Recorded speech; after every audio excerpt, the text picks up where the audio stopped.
Assalamualaikum warahmatullahi wabarakatuh. Perkenalkan, saya Apera Nurfaria Sulaiman dari kelompok 7 kelas MN24I akan mempresentasikan hasil uji asumsi klasik pada data yang berjudul pengaruh harga dan modal terhadap pendapatan harian pedagang pecel lele di Karawang. Uji asumsi klasik ini penting dilakukan sebelum melakukan analisis regresi. Untuk memastikan data, kita gunakan memenuhi syarat statistik yang tepat. Pertama, kami melakukan uji normalitas menggunakan metode Kolmogorov-Smirnov. Berdasarkan hasil SPSS, nilai asumsi adalah 0,033 atau kurang dari 0,05. Artinya, data tidak berdistribusi normal dan asumsi normalitas tidak terpenuhi. Namun, uji regresi tetap bisa dilanjutkan dengan pendekatan robust atau transformasi jika dibutuhkan. Selanjutnya, kami melakukan uji linearitas. Hasil dari uji ini menunjukkan nilai signifikansi sebesar 0,161 yang berarti lebih besar dari 0,05.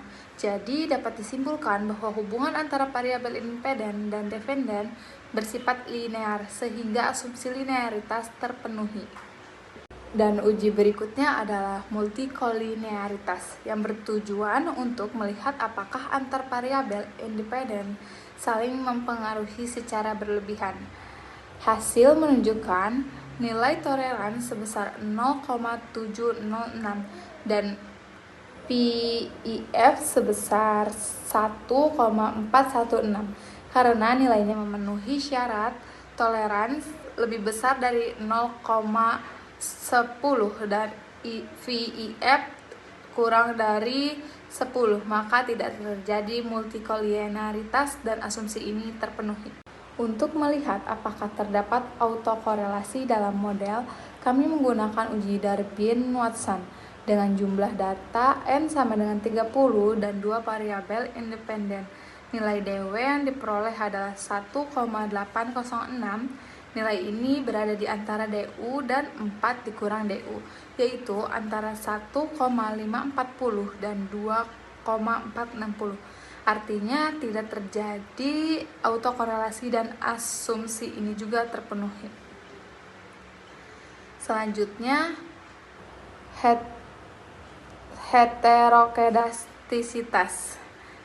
Terakhir, kami melakukan uji heteroskedasitas dengan metode Glaser.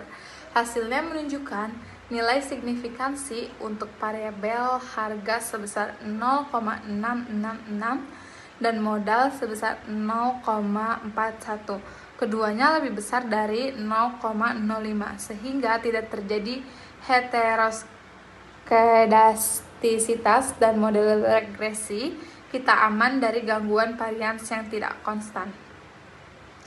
Lalu dari seluruh uji asumsi klasik yang telah dilakukan, yaitu 1 asumsi normalitas tidak terpenuhi, namun 4 asumsi lainnya yaitu linearitas, multikolinearitas, autokorelasi, dan heteroskedasitas semuanya terpenuhi.